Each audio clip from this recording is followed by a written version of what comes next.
Hello everyone, this is Rehan back again with another interesting video, and in this video we are going to review the Tamron 70-30 telephoto lens for Sony, Canon and Nikon cameras. This lens is 2010 lens and it's almost 9 years since this lens is released.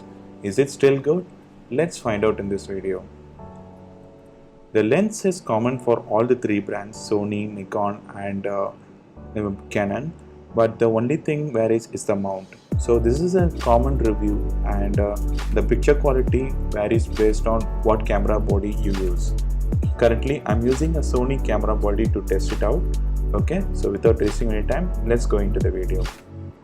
First, the lens build quality is actually plastic, but it doesn't feel cheap, it feels solid and reliable. Inside the lens is made of 13 elements in 9 groups, and the glass inside the lens is made of special materials that gives less chromatic dispersion images. It has a focal length of 70 to 300 mm and an aperture of 4 to 5.6.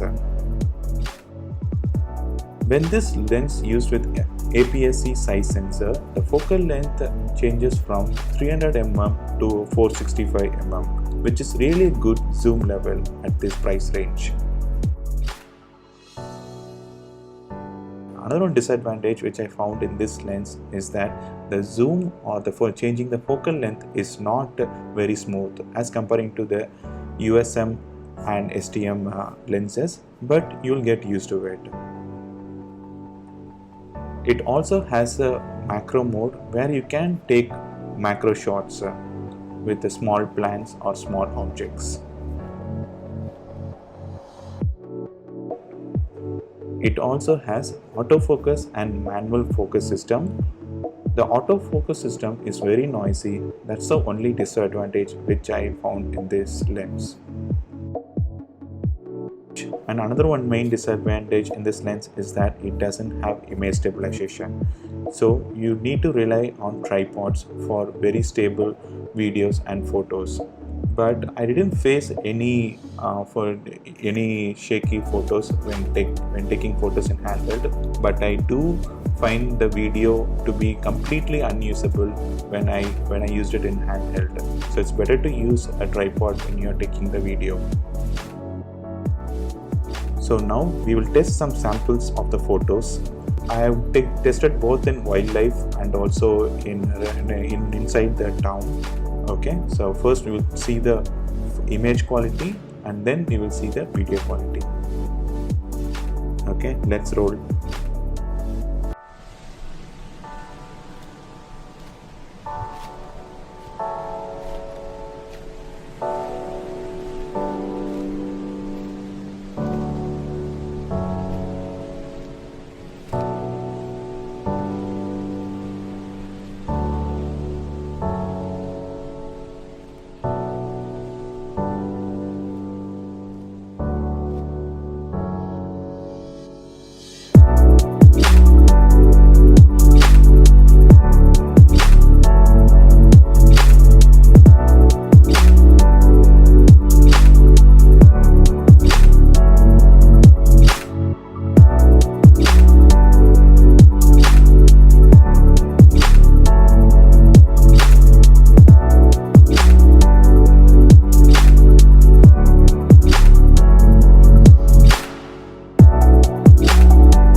Video சும்மா எவ்வளோ தூரம் focus போகுது.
I hope you guys find this video useful, and if you guys find this video useful, give us some thumbs up and stay subscribed to my channel for more videos. And if you guys interested to buy this lens, just check the link in the description below. And if you guys have any queries, just leave it in the comments below, and I'm glad to help you guys out. And I see you guys in the next video. Bye bye. Yeah.